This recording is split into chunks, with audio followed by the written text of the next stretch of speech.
Halo pemirsa, apa kabar Anda? Senang sekali hari ini kami dapat kembali menjumpai Anda dalam program Tatap Muka. Program yang hadir sebagai wadah sosialisasi, berbagi informasi dan juga edukasi dalam bidang apapun. Dan juga tentu saja dengan tema-tema yang senantiasa menarik untuk diperbincangkan. Kami juga senantiasa menghadirkan narasumber yang kompeten dan kredibel di bidangnya. Pemirsa, hari ini tema kita adalah lebih dekat dengan BMKG. Tentu saja untuk membahas hal ini saya tidak sendiri. Sudah bersama saya dengan Kepala Stasiun BMKG Palangkaraya kelas 1 Cilikriwut. Saya sapa dulu dengan Ibu Catur Winarti. Ibu, apa kabar? Alhamdulillah baik, Mbak. Salam sehat. Salam sehat. Oke. Salam sehat untuk semua pemirsa. Oke. Kita hari ini Bu berbincang-bincang tentang BMKG, pengen mengerti lebih dalam lagi seperti apa sih BMKG itu. Kemudian pemirsa di luar sana juga kepengen mengerti informasi seperti apa yang diberikan oleh BMKG. Apakah hanya seputar cuaca, hujan hari ini, besok petir, atau seperti apa? Atau ada lagi yang lain? Untuk itu langsung saja bersama saya Olivia Teja, inilah Tatap Muka selengkapnya.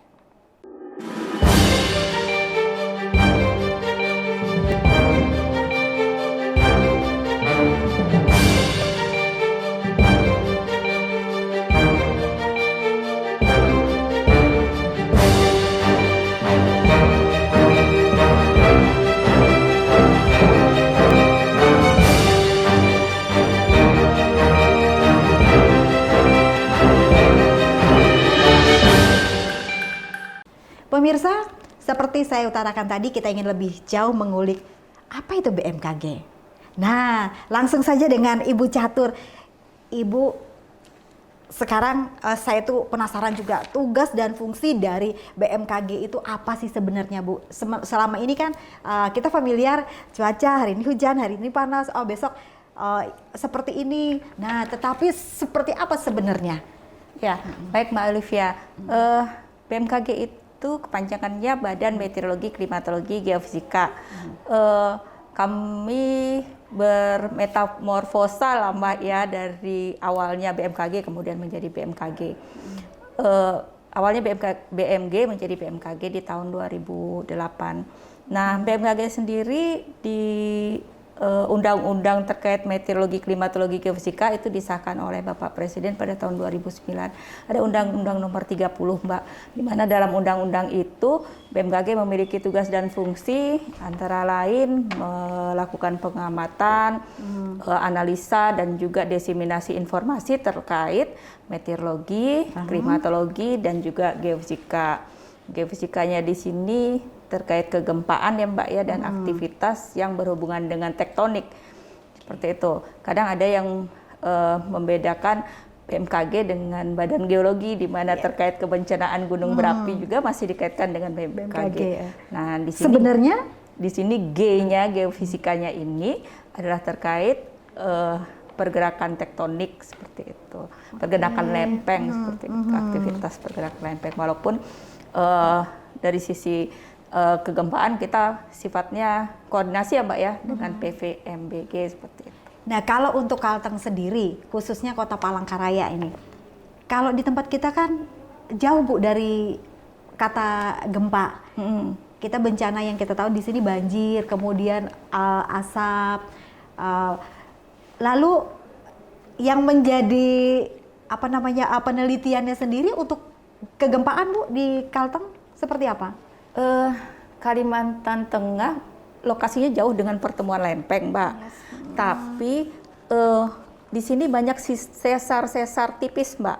Sehingga ada juga pergerakan, cuma tidak terlalu sering dan tidak terlalu besar. Contoh pada tahun 2021 kalau nggak salah di daerah Morateweh itu Mbak, sempat terasa ada getaran gempa. Nah, maka BMKG juga memasang beberapa sensor gempa Mbak di Kalimantan Tengah, tetap. Jadi untuk saat ini kita memiliki kurang lebih 4 sensor yang berada di Palangkaraya, kemudian Pagalan Bun, Buntok, kemudian sama di Teweh Mbak. Nah, untuk tahun 2022 ini mudah-mudahan minta dukungan masyarakat Kalteng juga, rencananya akan dibangun di wilayah Katingan. Kenapa perlu banyak sensor-sensor seperti seismograf ini di wilayah Kalimantan Tengah, juga untuk lebih padat jejaring peralatannya, sehingga ketika ada pergerakan-pergerakan tektonik atau pergerakan-pergerakan tanah, itu datanya bisa kita rekam. Nah, makanya BMKG terus mengembangkan peralatan-peralatan seperti itu. Kalau untuk Kalimantan Tengah sendiri, Bu, potensi kita gempa itu ke depannya secara perakiraan teman-teman yang melalui penelitian dan segala macam seperti apa sih, Bu? Apakah ada potensi atau seperti apa nanti ke depan? Kalau dari gempa tidak bisa diprediksi ya Mbak, belum bisa prediksi. Hanya kalau dari data itu memang sudah ada data-data kejadian gempa lah di Provinsi Kalimantan Tengah, walaupun tidak seintens daerah pertemuan lempeng lainnya seperti itu Mbak. Tadi Ibu menyebutkan ada beberapa stasiun untuk yang wilayah Kalimantan Tengah. Tidak semua 13 kabupaten kota itu memiliki yang namanya stasiun BMKG ini sendiri. Kenapa, Bu? Kriterianya apa kok dibangun di beberapa kabupaten kota?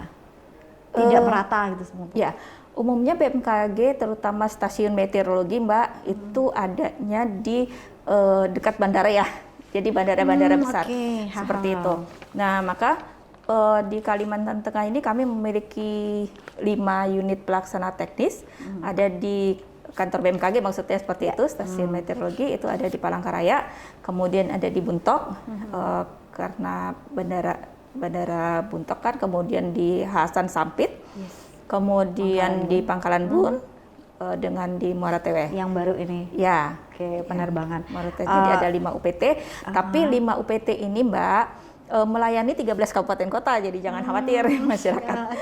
Di daerah yang tidak ada BMKG-nya pun informasi tetap bisa didapatkan informasi terkait cuaca dan juga perkembangan iklim di wilayah Kalteng seperti itu. Kalau selama ini yang paling tingkat kebutuhan masyarakat itu untuk iklim, cuaca dan lain-lain itu apa, Bu? Sejauh ini sih mungkin informasi tentang perakiraan curah hujan lah Mbak, perakiraan cuaca lah seperti itu. Karena potensi kebencanaan terkait yang dimunculkan dari bencana-bencana hidrometeorologi ini di Kalimantan Tengah memang cukup intens ya, terkait dengan kalau musim hujan, maka potensi kebencanaannya ada genangan ya Mbak, ada banjir lah, misalkan banjir, kemudian longsor, kemudian curah hujan yang relatif deras ini juga banyak mungkin mengganggu aktivitas pertanian, dan juga cuaca terkait dengan gelombang tinggi maupun angin kencang juga mungkin mempengaruhi aktivitas nelayan seperti itu. Jadi seperti yang banyak dibutuhkan oleh masyarakat di sini adalah update informasi cuaca itu untuk mendukung. Bagaimana dari teman-teman BMKG sendiri mendistribusikan informasi itu ke daerah-daerah, Bu? Apakah hanya yang dibutuhkan misalnya bandara saja yang membutuhkan, kemudian kita aktif untuk mentransformasikannya ke situ, kemudian ke pertanian. Nah, yang lain-lain, Bu, seperti apa distribusi informasi ini? Ya Mbak, 5 UPT di Kalimantan Tengah ini utamanya memang berada di bandara, sehingga kami melayani informasi cuaca terkait penerbangan ya Mbak ya, untuk menunjang keselamatan penerbangan. Tapi di luar itu, kelima UPT ini juga memiliki kewajiban untuk melakukan pelayanan cuaca publik. Nah, dalam pelayanan cuaca publik ini sifatnya keseluruhan Mbak. Artinya di sini kami membuat produk-produk antara lain perakiraan cuaca harian, kemudian per 3 hari juga ada, kemudian mingguan, dan juga bulanan tentu saja. Nah, kemudian di samping itu juga kami membuat indeks kekeringan juga untuk yang ketika musim kemarau seperti itu. Artinya banyak produk-produk yang disediakan oleh teman-teman di BMKG ini yang mungkin bisa lebih dimanfaatkan lagi oleh masyarakat. Nah, terkait diseminasi atau penyebaran informasi tersebut, Mbak, tentu saja BMKG bekerja samalah, berkolaborasi dengan lembaga-lembaga atau instansi lain seperti TVRI juga, RRI. Kemudian untuk yang di grup-grup WhatsApp itu kami banyak juga mendapat bantuan dari teman-teman di Rapi dan Orari, Mbak. Jadi kami ada grup sendiri, kemudian kami memberikan informasi di grup WA dan dibantu oleh teman-teman di grup WA tersebut untuk mendistribusikan ke masyarakat sekitarnya. Oke, tadi Ibu ada menyebutkan kita kembali lagi ke mengatasi banjir musiman, kemudian juga kabut asap lah. Teman-teman dari BMKG ini untuk memitigasi bencana itu seperti apa, Bu? Misalnya 3 bulan lagi nih bakalan kabut, 3 bulan lagi misalnya musim banjir, musim hujan. Update informasi seperti itu, Mbak, kita lakukan setiap hari sih kalau untuk prediksi cuaca hariannya, untuk potensi banjir segala macam. Nah, BMKG juga teman-teman di sini memiliki aplikasi perakiraan yang sudah berbasis dampak, Mbak. Sehingga ketika teman-teman ini menganalisa data dan kemudian memperkirakan bahwa curah hujan di satu tempat akan deras, maka di tempat tersebut sudah muncul potensinya seperti itu. Nah, ketika potensi daerah tersebut akan terjadi banjir, akan terjadi genangan, itu sudah beda warnanya gitu di situ. Jadi perakiraannya sudah sampai segitu, Mbak, dan untuk batasannya sendiri saat ini sudah sampai batas kecamatan. Jadi prediksinya sudah ke kecamatan ini loh yang akan curah hujannya deras dan kemudian berdampak. Nah, Ibu tadi mengatakan ini kecamatan. Dari BMKG sendiri sudah tahu prediksi itu. Kemudian ketika si kecamatan dalam tanda kutip, mereka tidak tahu seperti apa teman-teman BMKG inikah yang aktif memberikan peringatan dini atau seperti apa? Kalau mengharapkan mereka setiap hari update, apakah mungkin, Bu? Kalau misalnya ada force major seperti ini tadi. Ya, betul, Mbak. Nah, untuk potensi kejadiannya seperti ini juga, cuaca ekstrim kami sudah sampaikan paling tidak 3 hari sebelumnya. Di update cuaca 3 atau 4 harian itu, yang mingguan itu kita update tiap 3 hari. Nah, itu sudah kelihatan sebetulnya. Walaupun mereka tidak konsumen tetap? Makanya di sini kami berharap bantuan, Mbak. Bantuan dari lembaga dan juga instansi lainnya. Di Kalteng ini alhamdulillah kita ada grup juga yang terkait siaga bencana, Mbak, yang di dalamnya alhamdulillah hadir para pejabat-pejabat di Pemda gitu, sehingga diharapkan informasi dari BMKG ini bisa menjadikan data dukung lah untuk antisipasi penanganan potensi bencana di daerah-daerah beliau-beliau ini gitu.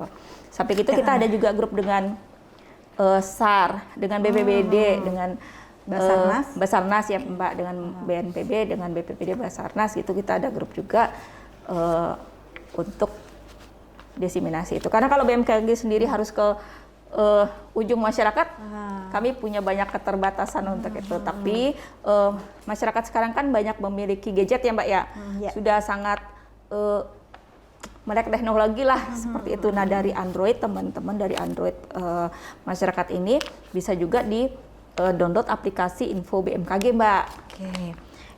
Pertanyaan berikutnya, karena kita lagi pandemi nih, Bu. Seperti apa kontribusi dari BMKG sendiri ini membantu teman-teman dari Basarnas, kemudian dari Satgas Covid terkait cuaca? Karena kita kan sekarang memasuki musim hujan, tetapi jangan dijawab dulu, Ibu. Pemirsa, kami akan kembali setelah jeda pariwara berikut ini. Tetaplah bersama kami di Tatap Muka bersama BMKG.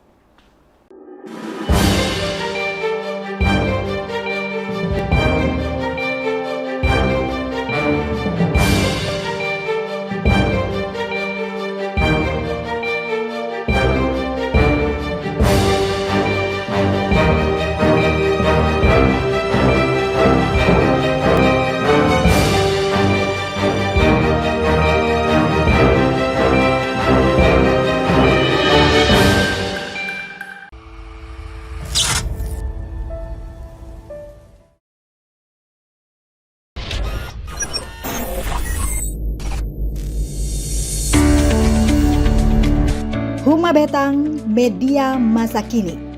Media dengan format digital, menyajikan berita aktual dari berbagai sudut pandang. Huma Betang hadir juga melalui Android dan iOS dengan desain responsif.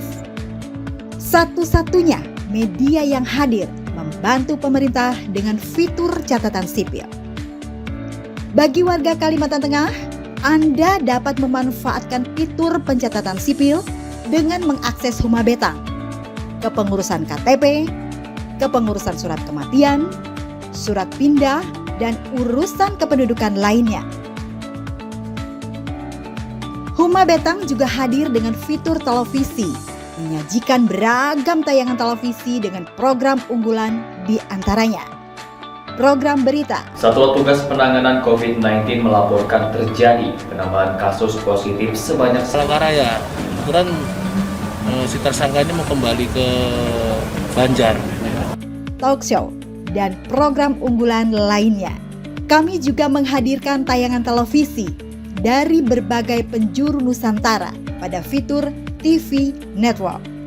Jangan ragu, download sekarang dan dapatkan informasi menarik dari kami. Huma Betang, media masa kini.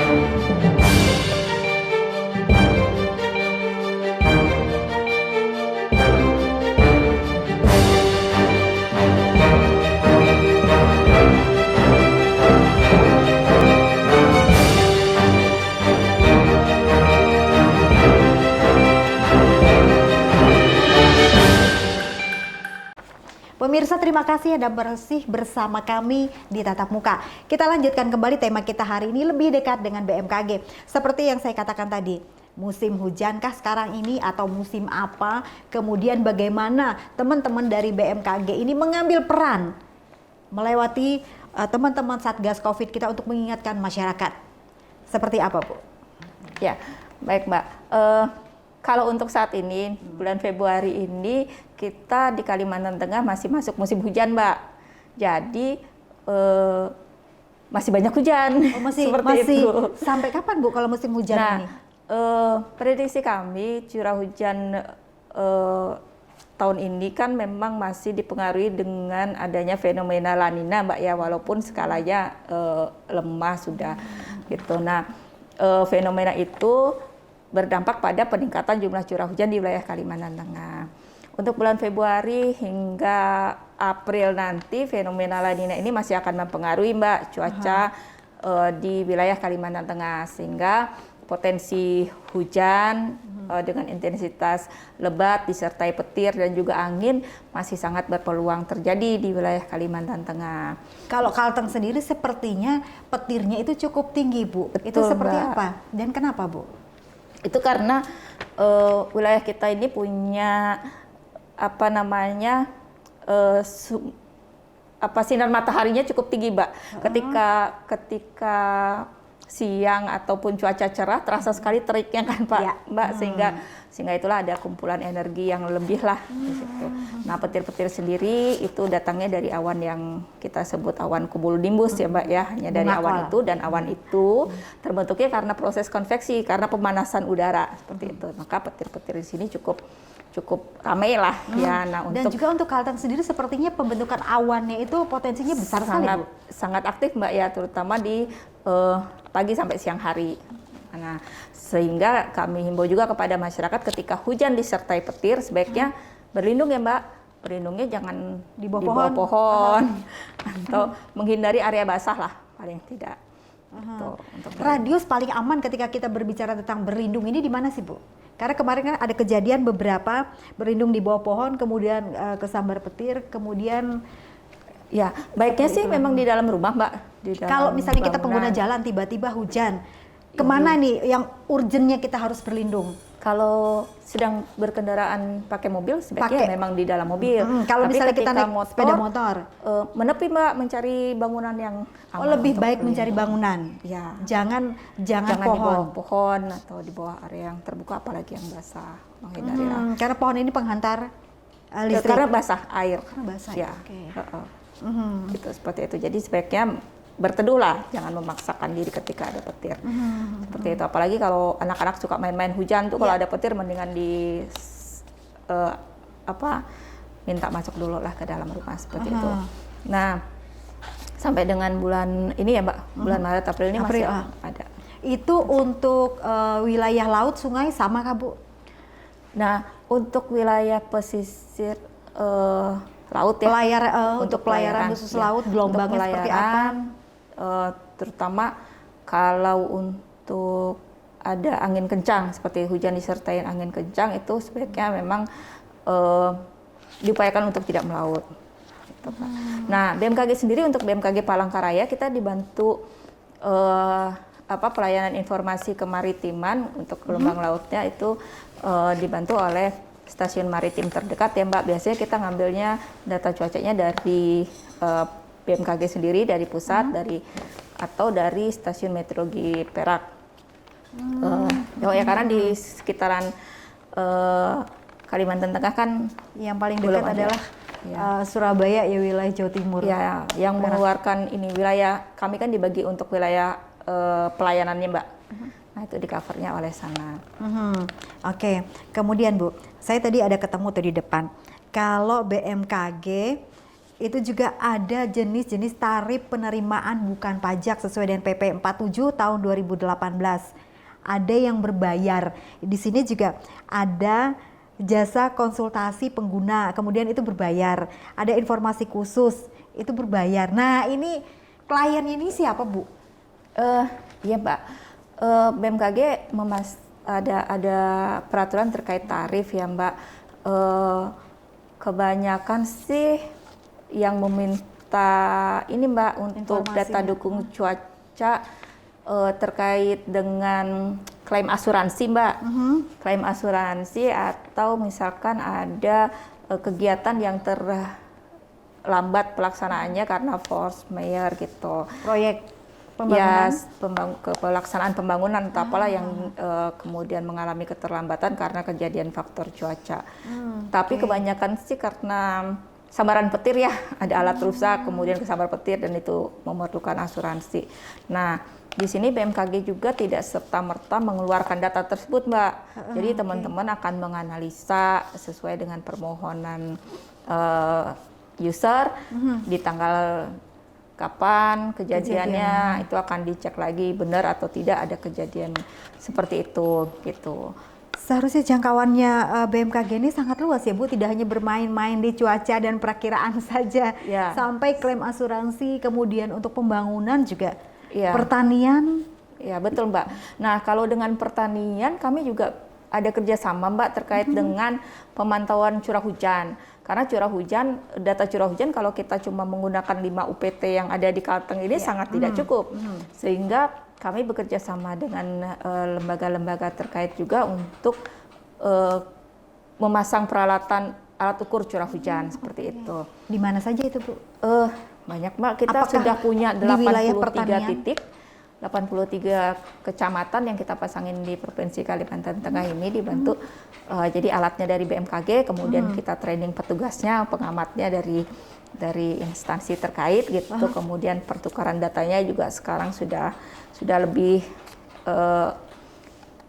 melalui aplikasi mereka melaporkan data curah hujan setiap hari, sehingga ya berharapnya sih akan makin banyak lagi nanti jejaring pengamatan curah hujan. Seperti itu, karena kalau makin banyak data yang masuk kan hasil analisanya akan makin bagus ya Mbak. Seperti itu. Nah ini terima kasih juga untuk para pengamat pos hujan. Kalau untuk pertanian sekarang Bu, kalau dulu kan orang tua tuh sudah tahu tuh, oh ini bulan ini bakalan hujan nih, jadi kita nih nggak nanam.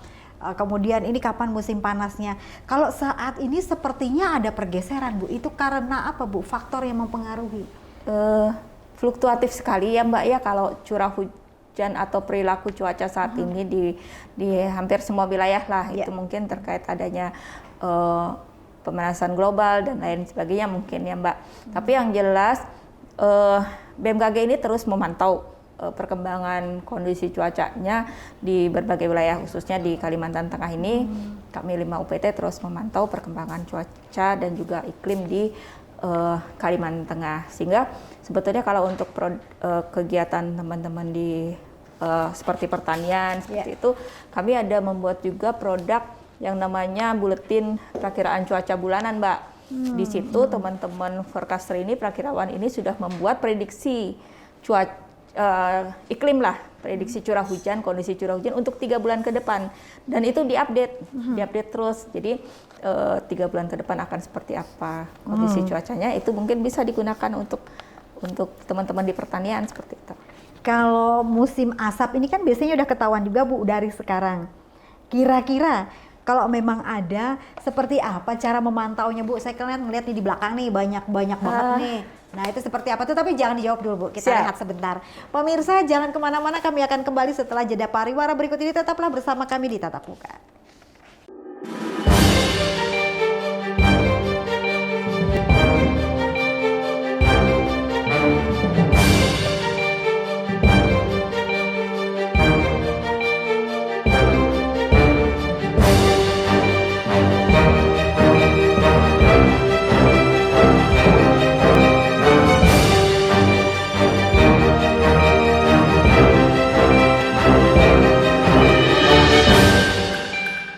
Hai kamu kaum hawa yang berkunjung ke Yogyakarta atau akan ke kota gudeg Yogyakarta. Jangan lupa kunjungi Lily Beauty House. Kami hadir dengan nail art, ice slices, hair salon, dan microblending. Dapatkan diskon khusus dari kami dengan 10 kali treatment bonus 1 kali treatment. Jangan lewatkan kesempatan ini.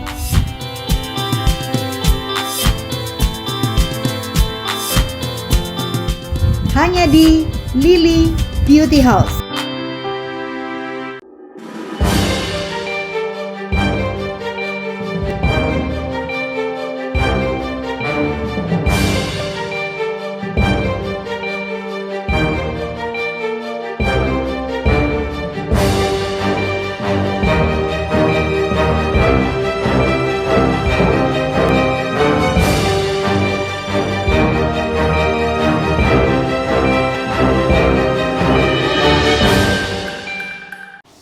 Pemirsa, terima kasih Anda masih bersama kami di Tatap Muka. Langsung saja, karena di belakang saya ini banyak sekali komputer, kemudian ada merah, kuning, hijau. Kita ingin tahu apa sih sebenarnya ini. Seperti tadi Bu, kita mengetahui curah hujan, kemudian kemarau dan lain sebagainya berdasarkan data yang di belakang kita. Bisa dijelaskan ini Bu seperti apa? Misalnya kalau lagi nanti berapa bulan lagi masuk musim panas nih. Nah, ketahuannya dari mana nih Bu? Kalau mengenai prediksi perakiraan musim ya Mbak, itu analisanya cukup panjang dari teman-teman. Nah, untuk perakiraan musim kemaraunya sendiri kemarin baru dilakukan pembahasan, tapi kita belum bisa rilis ya Mbak ya. Nanti akan kita rilis pada waktunya. Untuk sekarang ini kalau ini tampilan terkait dengan hotspot, Mbak, maka di posisi sekarang kita lihat di sini tidak ada gambar ya Mbak, tidak ada gambar merah putih, karena memang curah hujan saat ini cukup banyak ya Mbak, sehingga untuk hotspot masih belum terbaca lah, seperti itu. Nah, ini gambar-gambar dari citra-citra satelit yang kemudian membantu BMKG, membantu teman-teman di BMKG untuk membuat perakiraan dini terkait cuaca ekstrim seperti itu. Ini adalah tampilan radar cuaca Mbak. Ini liputan real time-nya di wilayah Kalteng seperti ini. Untuk di daerah-daerah ini ada liputan awannya ya, tapi di daerah utara ini relatif clear atau cerah lah cuacanya. Antara biru, hijau, hijau muda, kemudian ada biru muda, ada merah kuning, itu apa Bu? Ini gambar awan Mbak. Awan tapi berdasarkan ketebalan awan pada posisi tersebut, sehingga makin biru ini clear, awannya tuh relatif tipis seperti itu. Nah, ketika dia hijau kemudian merah ini kita sudah buatkan prediksi cuaca ekstrimnya, Mbak. Kalau di merah ini berarti lokasi tersebut ada awan-awan tinggi, awan-awan cumulonimbus, ketebalan awannya tuh sangat tinggi gitu, sehingga potensi di situ hujannya potensi besar. hujannya besar. Nah, ini tampilan radar yang lebih detail lagi. Nah, ini dari warna ini kelihatan nih Mbak, makin merah dia akan makin potensi hujannya lebih buruk. Nah, radar cuaca di Kalimantan Tengah ini kita punya 2 Mbak, alhamdulillah. Kita punya 2, ada di Palangkaraya sama di Pangkalan Bun, Kota Waringin Barat ya. Nah, berharapnya bisa ada 1 lagi radar cuaca yang mudah-mudahan bisa dibangun di arah Muara Teweh ya Mbak ya. Sehingga dengan 3 ini mudah-mudahan bisa tercover untuk seluruh wilayah Kalimantan Tengah. Karena radiusnya itu kan maksimal dapat gambar bagus tuh 220 kilo ya. Yang mana Bu yang dikatakan bisa melihat gambar yang bagus itu Bu? Maksudnya gini Mbak, ini kan radar di Palangkaraya ada di sini, kemudian di kota Pangkalan Bun sisi sini kan. Nah, di sininya tuh kami nggak punya radar cuaca, sehingga dengan adanya ini berharapnya bisa. Tapi ini masih kita bisa mendapatkan informasi cuaca di wilayah ini melalui radar integrasi, karena seluruh radar yang ada di BMKG ini semuanya terintegrasi dalam satu aplikasi seperti itu, jadi saling nutup-nutupin gitu Mbak, saling melengkapi untuk memberi informasi cuaca di wilayah Indonesia seperti itu. Di sinilah teman-teman itu setiap hari memberikan rilisnya tentang perakiraan cuaca. Betul Mbak, kami di sini teman-teman 24 jam Mbak untuk menganalisa perkembangan kondisi cuaca di wilayah Kalimantan Tengah ini seperti apa, dan membuat peringatan dirinya setiap ada kejadian cuaca ekstrim. Itu teman-teman harus mengupdate nih Mbak, mengupdate-nya apakah ada terjadi perluasan wilayah atau penambahan intensitas, itu tetap harus dipantau oleh teman-teman. Selama 24 jam Selama ini. 24 Untuk jam. SDM sendiri, teman-teman di BMKG sini seperti apa Bu? Kami di sini didukung oleh 26 orang. Nah, kemudian umumnya teman-teman ini adalah lulusan sekolah tinggi meteorologi, klimatologi, geofisika, Mbak. Jadi ada sekolah khususnya lah untuk teman-teman bisa bergabung lah di BMKG untuk yang teknis ya, untuk yang operasional. Tapi ada juga yang dari umum penerimaan. Ketika berbicara tentang pendidikan dan sekolah, bisa dijabarkan sedikit Bu tentang seperti apa sih yang dinamakan meteorologi, kemudian klimatologi, kemudian yang masuk dalam geofisika itu seperti apa Bu? Oke, Mbak. Kalau meteorologi itu lebih ke pengamatan cuaca Mbak. Cuaca itu jangka waktunya singkat ya Mbak. Ketika cuaca tuh cuaca 1 mingguan, cuaca 10 harian seperti apa gitu. Nah, ketika sudah masuk ke iklim itu cuaca dalam skala jangka panjang gitu. Jadi ketika kita bicara mengenai musim kemarau, tentunya cuacanya sendiri lebih banyak yang cerah seperti itu kan. Ketika kita bicara musim hujan, dominasinya dalam rentang waktu itu tentu lebih banyak. Kalau yang untuk geofisikanya sendiri Bu, untuk yang BMKG khususnya Palangkaraya dan Kaltang ini dominan nggak sih? Digunakan? Belum banyak Mbak, karena terkait potensi kebencanaan memang dari sisi geofisika kita relatif kecil ya. Tapi seperti tadi saya sampaikan, BMKG sudah memantau, sudah mengadakan peralatan juga untuk aktivitas kegempaan di wilayah Kalimantan Tengah seperti itu. Dan itu sudah diusulkan? Sudah sebagian besar. Sudah ada 4 titik tadi. 4 titik yang dibangun, dan kita masih akan mengajukan lagi untuk penambahan peralatan terkait geofisika. Oke, saya penasaran kenapa sampai BMKG itu membuat itu gitu loh. Apakah teman-teman BMKG ini sendiri sudah memprediksi ke depannya itu akan ada potensi yang namanya kebencanaan khususnya kegempaan? Karena Ibu tadi kan mengatakan kalau kita ini jauh dari lempeng kayak betul, di Pulau Mbak. Jawa, di Pulau Sumatera, Aceh, kemudian Sumatera Barat yang memang tinggi potensinya. Nah, pasti ada gambaran atau ya perakiraan lah ke depannya seperti apa. Kalau melihat kondisinya sekarang Mbak, itu ada sesar-sesar sih Mbak. sesar-sesar tipis-tipis gitu di wilayah Kalimantan Tengah. Nah itu yang harus kita pantau Mbak, karena kalau nggak ada alatnya kan kita nggak bisa tahu Mbak pergerakan ada nggak atau pergerakannya seperti apa. Nah maka di situ kemarin ada teman-teman dari Geofisika Balikpapan yang membantu kami melakukan survei.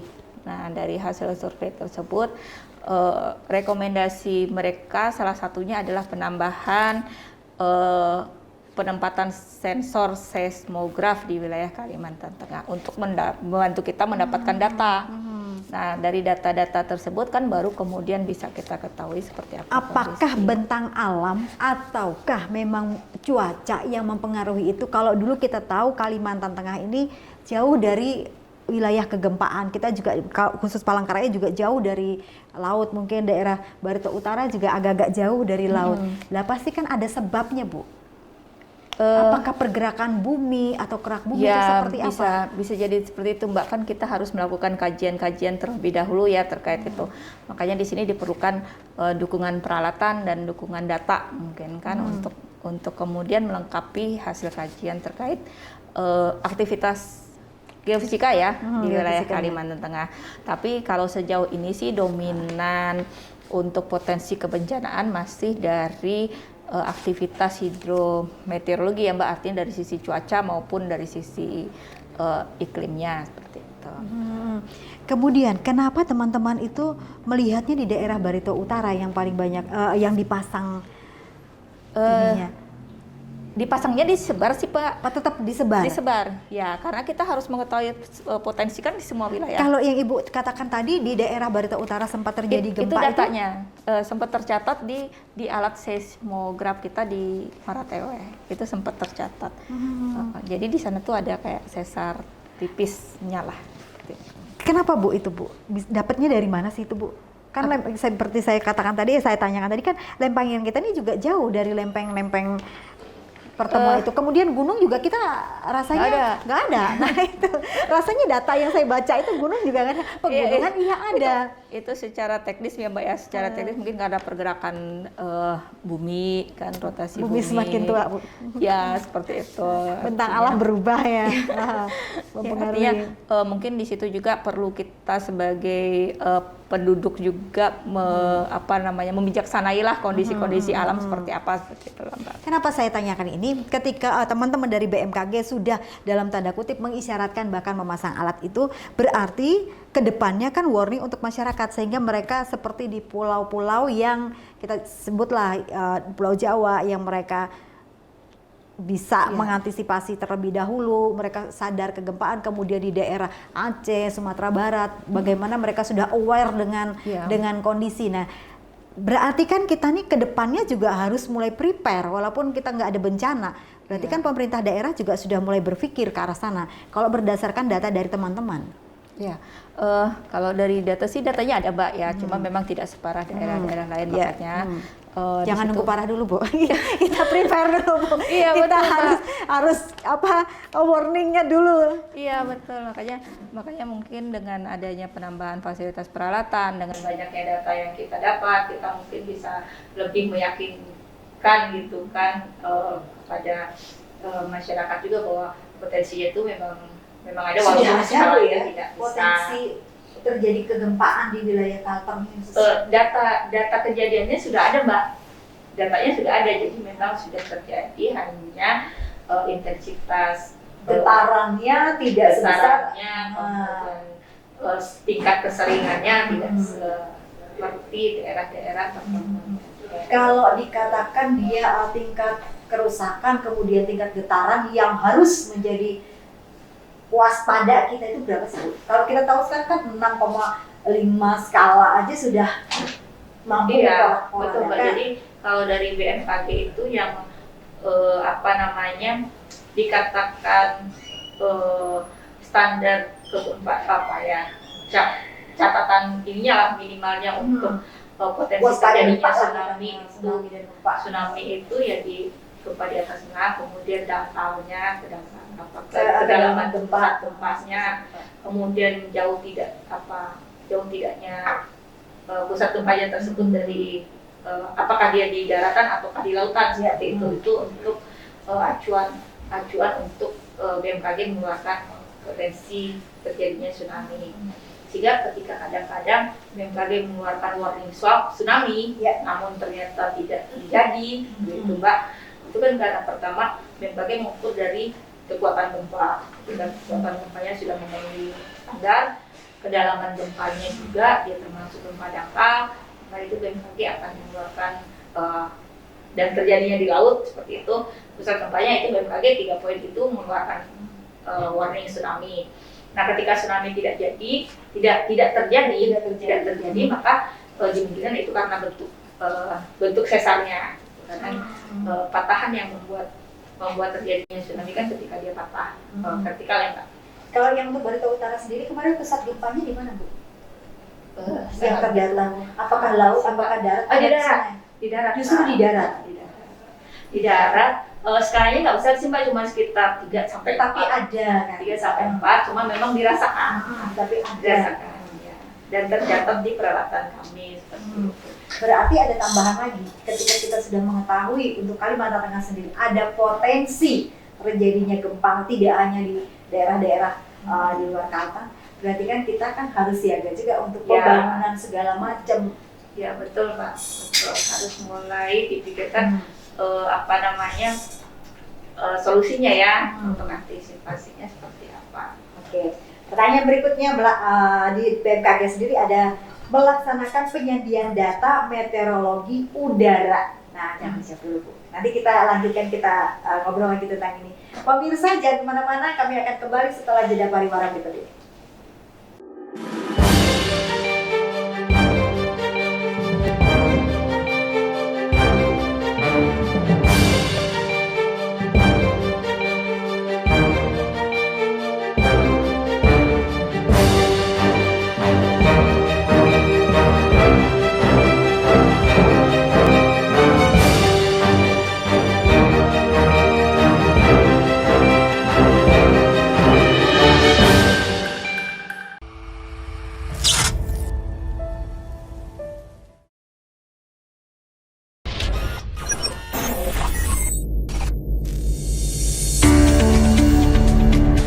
Huma Betang, media masa kini. Media dengan format digital, menyajikan berita aktual dari berbagai sudut pandang. Huma Betang hadir juga melalui Android dan iOS dengan desain responsif. Satu-satunya media yang hadir membantu pemerintah dengan fitur catatan sipil. Bagi warga Kalimantan Tengah, Anda dapat memanfaatkan fitur pencatatan sipil dengan mengakses Huma Betang, kepengurusan KTP, kepengurusan surat kematian, surat pindah, dan urusan kependudukan lainnya. Huma Betang juga hadir dengan fitur televisi, menyajikan beragam tayangan televisi dengan program unggulan di antaranya program berita. Satuan Tugas Penanganan COVID-19 melaporkan terjadi penambahan kasus positif sebanyak Palangkaraya. Kebetulan si tersangka ini mau kembali ke Banjar. Talk show dan program unggulan lainnya. Kami juga menghadirkan tayangan televisi dari berbagai penjuru Nusantara pada fitur TV Network. Jangan ragu, download sekarang dan dapatkan informasi menarik dari kami. Huma Betang, media masa kini.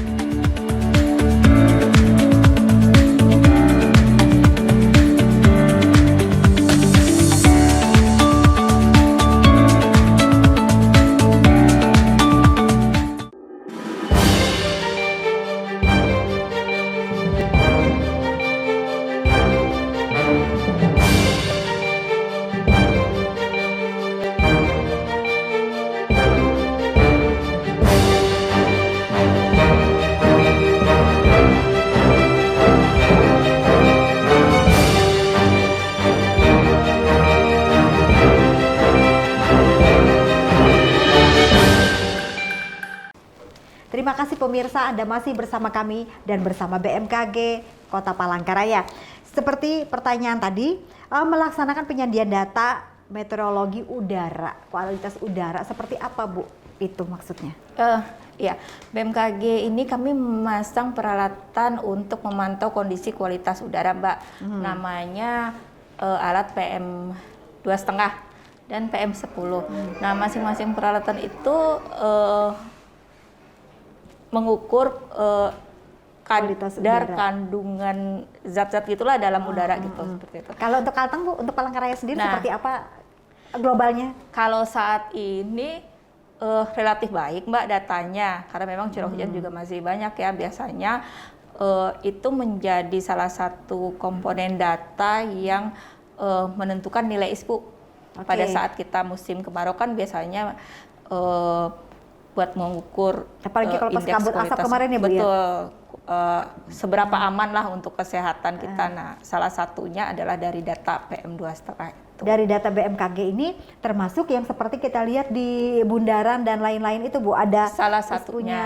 Ya, Oke, salah dari satunya teman-teman untuk BMKG itu, ini betul. memberikan juga kontribusi Ya, sehingga muncullah. jadi kami kerja bareng juga dengan teman-teman dari Dinas Lingkungan Hidup Pak untuk pertukaran datanya, oke. penentukan ISPU.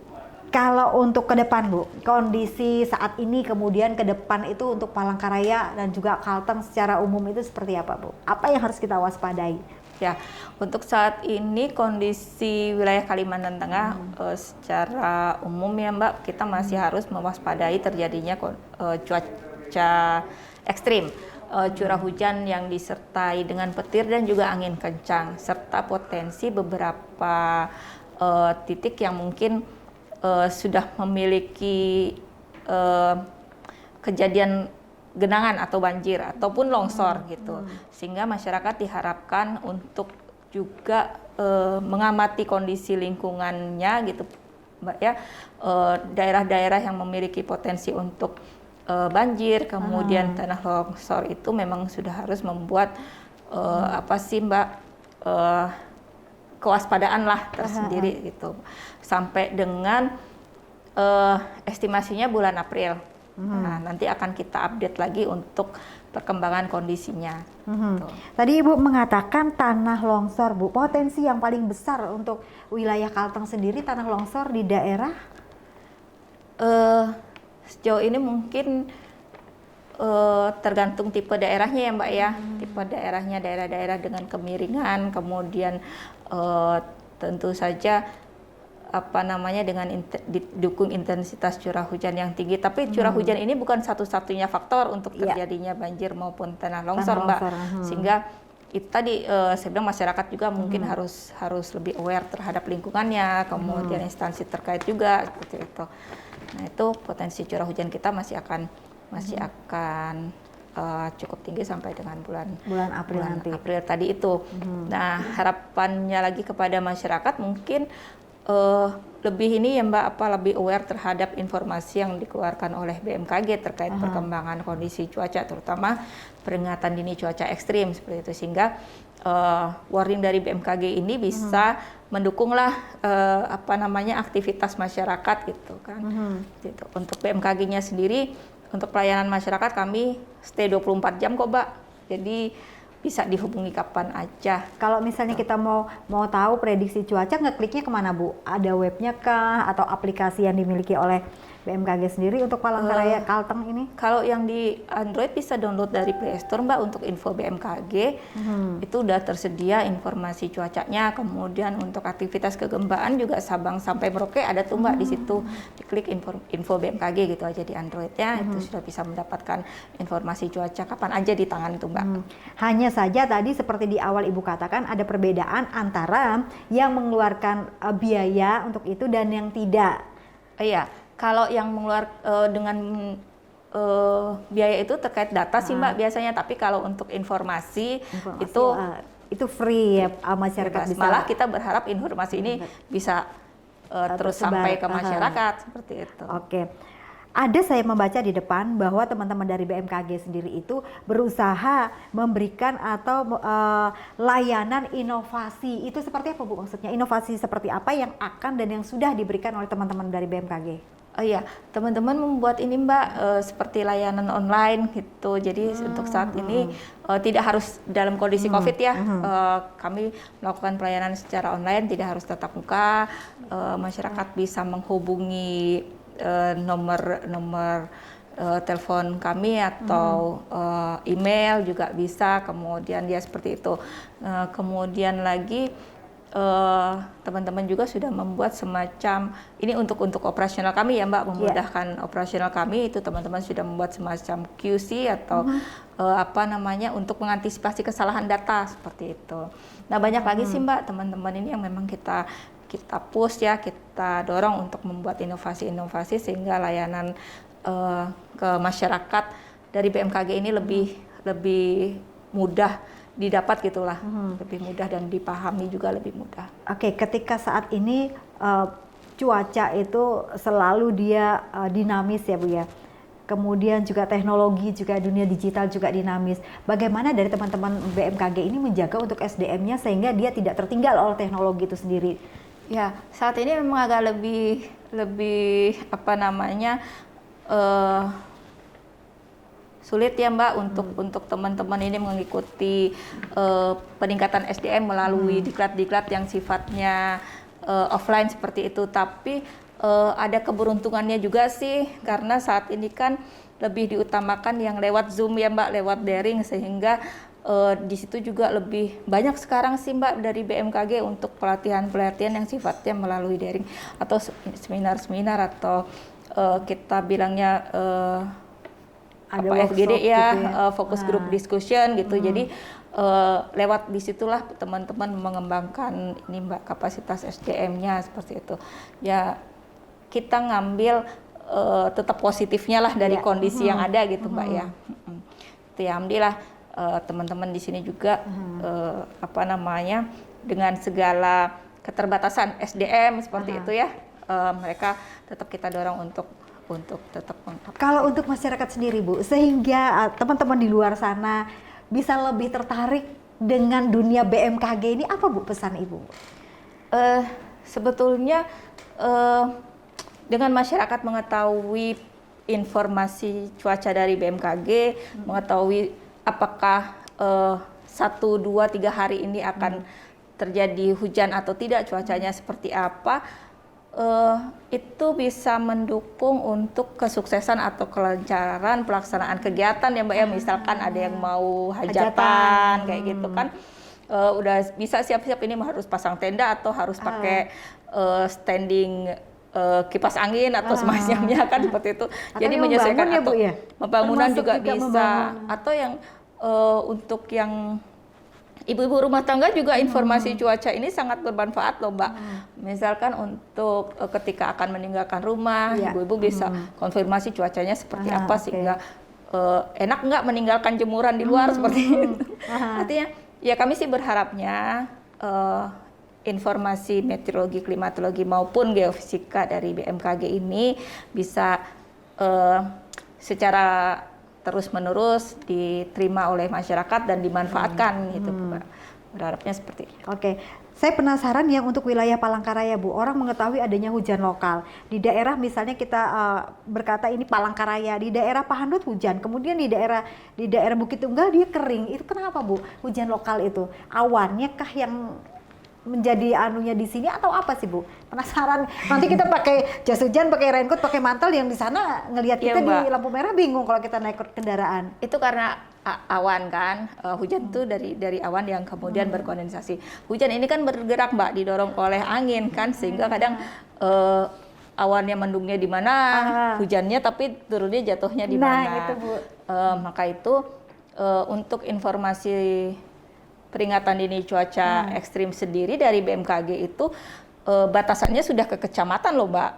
Jadi sudah sedetail kecamatan itu kita bisa memprediksinya gitu. Sehingga kalau masyarakat misalkan mau pergi ke kecamatan mana sudah bisa melihat nih. Oke. Oh di sana hujan gitu ya udah siap pakai jas hujan. Atau kita bisa melihat di langit tanda-tandanya di sebelah mana mendung, berarti di situ yang hujan. Mendung nggak berarti hujan Mbak. Nah itu lampu Bu. Itu lampu Bu. Nanti benar terjadi ya Bu. Tidak ada lagi. Sehingga kalau acuannya mendung aja mungkin belum gitu lah. Tapi itu bisa buat antisipasi kalau masyarakat tahu. Tapi kalau orang tadi melihatnya ke hasil analisa dari data-data komputer yang ada di belakang ini. Oke. Terakhir Bu, closing statement untuk masyarakat Bu. Apa yang bisa dipesankan? sehingga kita diantisipasinya juga menjadi lebih aware. Baiklah. Untuk masyarakat mungkin pada saat ini bulan Februari hingga April masih harus mewaspadai terjadinya kondisi cuaca ekstrim.